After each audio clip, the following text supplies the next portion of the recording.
జై సద్గురు శ్రీ శివరామ దీక్షిత చూర్ణిక భావార్థ ప్రకాశికలో సప్తమ చూర్ణిక యందు ఈరోజు 9వ రోజు. సుఖదుఖాల గురించి పెద్దలు ఏం తెలియజేస్తారంటే, సుఖ మధ్యే స్థితం దుఃఖం, దుఃఖ మధ్యే స్థిత సుఖం, ద్వయ మన్యోన్య సంయుక్తం ప్రోచ్యతే జలపంకవత్. సుఖమునందు దుఃఖము, దుఃఖమునందు సుఖము మిళితమై ఉన్నాయి. అంటే క్షణమాత్ర సుఖము ఇచ్చేటువంటి విషయముల వలన అనేక దుఃఖములు ఉత్పన్నమవుతూ ఉన్నాయి. ఉపాసనాది వ్రతములు మొదట కష్టమును కలుగజేసినప్పటికీ కూడా చివరకు అభీష్ట ప్రాప్తి రూప సుఖాన్ని కలుగజేస్తూ ఉంటాయి. జల పంకము వలె సుఖదుఖములు రెండు కూడా మిళితమై ఉంటాయి.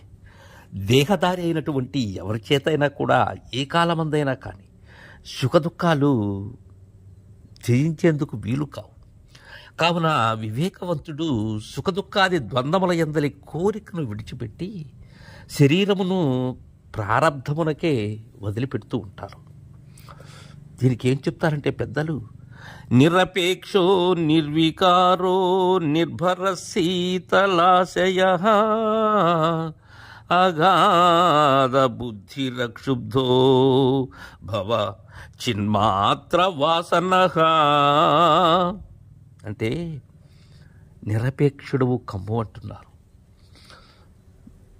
షడూర్మి రహితులు కావాలి. ఆకలి తప్పులు, శోకమోహాలు, జనన మరణాలు, ఇందులో ప్రాణధర్మాలు, మనోధర్మాలు, దేహధర్మాలు ఇవన్నీ కూడా సూక్ష్మదేహానివి. స్థూల దేహం ధర్మాలు ఏవి అంటే, జాయతే, అస్థి, వర్ధతే, విపరిణమితే, అపక్షీయతే, వినశ్యతే. అంటే పుట్టటం, ఉండటం, వృద్ధి పొందటం, పరిణామం పొందటం, క్షీణించటం, నాశనం అవటం, ఈ 6 కూడా స్థూల దేహం యొక్క ధర్మాలు. ఇవి ఆత్మధర్మాలు కావు. అందువలన ఈ స్థూల సూక్ష్మ దేహములకు పరుడవు. ఈ రెండిటికి సాక్షివి నీవు. ఇందుచేత నీవు నిర్వికారుడవు, సచ్చిదానంద స్వరూపుడవు, శీతల అనగా సుఖస్వరూపుడవు, అగాధ బుద్ధి కలిగినటువంటి వాడవు, అవిద్యాకృత క్షోభ లేని వాడవు, క్రియారహితుడవు, చైతన్య స్వరూప ఇష్టుడవు అయి ఉన్నావు.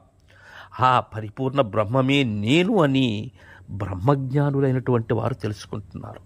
అంతయు పరబ్రహ్మమే, వేరే పదార్థమే లేదు. దీనికి శ్లోకం ఏం చెప్తారంటే, అతః పరబ్రహ్మ, అతః పరం బ్రహ్మ సదా ద్వితీయం విశుద్ధ విజ్ఞాన ఘనం నిరంజనం ప్రశాంతమాద్యంత విహీనమక్రియం నిరంతనానంద రసస్వరూపం. బాహ్యాభ్యంతరముల నిండినది, బాహ్యాభ్యంతరములు నిండినది ఆ పరిపూర్ణమే త్రికాలముల యందును అద్వితీయమై ఉన్నది, త్రిగుణాతీతమై విశుద్ధమైనది, వినిర్మలమైనది, అపరిమితమైనది, శాంతి రూపమైనది. అక్కడ ఏ ఇంద్రియ వ్యాపారాలు లేవు, ఆది మధ్యాంతములు లేనిది, ఇప్పుడున్నది అప్పుడున్నది అనుట వీలు లేనిది, అది సదా ఉన్నది. అది క్రియలు, వికారములు, చలనములు, వ్యాపారములు లేనిది, సదా ఎడతెగని పరమానందరస స్వరూపమైనది, అమృత సరస్సు వలె అంతటను అమృతమయమైనది, ఆనందఘనము, సత్యము, జ్ఞానఘనం, అఖండం, అద్వయం, సర్వదృశ్యరహితం, నిరామయం, మాయారహితం, ఏ పదము విమలము అట్టి పరబ్రహ్మమే నేనని తెలిసి సదా మౌనంగా ఉండాలి. దీనికి శ్లోకం ఏం చెప్తారంటే, సుఖ దుఃఖే జన్మ మృత్యు దైవాదేవేతి నిశ్చయ సాధ్యాదర్శి నిరాయాస కుర్వన్నపి నలిప్యతే.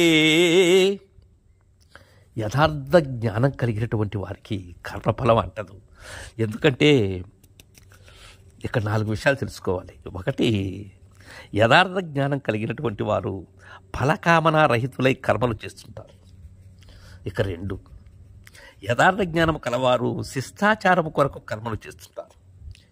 ఇక 3వది, యథార్థ జ్ఞానము కలవారు కర్మలను దేహేంద్రియ ధర్మములుగా తలచి చేస్తున్నారు.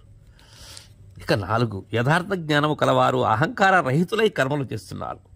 ఈ 4 కారణాల చేత వారికి కర్మఫలం అంటదు. ఎవనికి దేహేంద్రియాదులపైన అహంకార మమకార భావం లేదో, అనగా నేను దేహమును లేక ఇది నా దేహమును అనేటువంటి భావం ఎవరికి లేదో, కర్తృత్వ భోక్తృత్వాది బుద్ధి ఎవరిని అంటజాలదో, అట్టివాడు ప్రారబ్ధవశము వలన శరీరాదుల ద్వారా 3 లోకములను వధించినను అట్లు చేసినందువలన కలుగు ఫలితము అతని అంటదు. ఎవడు ఈ ప్రకారముగా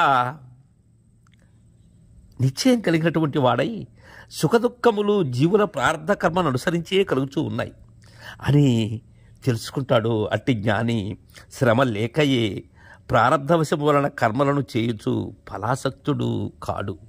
ఇది షడూర్ముల యొక్క వివరం. ఇక్కడ ద్వంద్వ పదాలు తెలుసుకోవాలి. ఏంటంటే క్షుత్పిపాసే శోకమోహే రాగద్వేష తథైవ చ కామక్రోధ ప్రభృతయ ద్వంద్వ శబ్దేన వర్జితా. ఇవన్నీ కూడా ద్వంద్వ పదాలు. ఇక ఈ చూర్ణికలో ముక్తికాంత సహితం అన్నారు పరశురామ నరసింహదాస్ ప్రభువులు గారు. ఏంటంటే ముక్తికాంత సహితం, తస్మాత్ త్రికూట నామా చ త్రివేణి సంగమస్థలం శృంగాటక చతుఃపీఠ నామాన్యేక స్థలస్య హి. ఏంటంటే త్రికూటము అని దేన్నంటారంటే త్రివేణి సంగమ స్థలము కూడా అదే. దాన్నే శృంగాటకమని చతుష్పీఠమని ఇవన్నీ కూడా ఒక్క స్థలానికే ఇన్ని పేర్లు.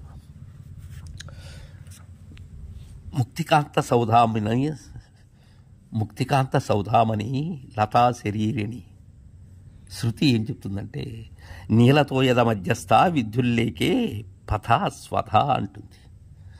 ఆ పరమాత్మ సుషుమ్నా నాడీ రంధ్రమున నీలమేఘ మధ్యమునందలి మెరుపు తీగవలే నివ్వరి ముళ్ళువలే అణుమాత్రమై స్వర్ణ సమానమైన కాంతితో కూడినదై వెలుగుతూ ఉన్నాడు. ఆ సుషుమ్నా నాడీ తుదన ఉండేటువంటి రంధ్రము యొక్క నడుమ పరమాత్మ ప్రకాశిస్తూ ఉన్నాడు అని మనకు సాధు పుంగవులైనటువంటి ఆ సాధు పురుషులు వక్కాణిస్తూ ఉంటారు. ఇక్కడ ఒక వచనాన్ని మనం తెలుసుకోవాలి. సూర్యచంద్ర మండల తాటంక యుగళ విరాజితయు ధగధగాయమాన సౌధాముని లతా శరీరిణియు శుద్ధ సత్వదు కోలావృతయు సచ్చిదానంద స్వరూపిణియు అయిన ముక్తికాంత సుయోగ జ్ఞానకరంబుల గాఢాలింగనంబు చేసి నానావిధ ప్రణవనాదంబులను కంకణ మేఘల మంజీర సింజిత గళరవ మణితాధ్యారవంబులు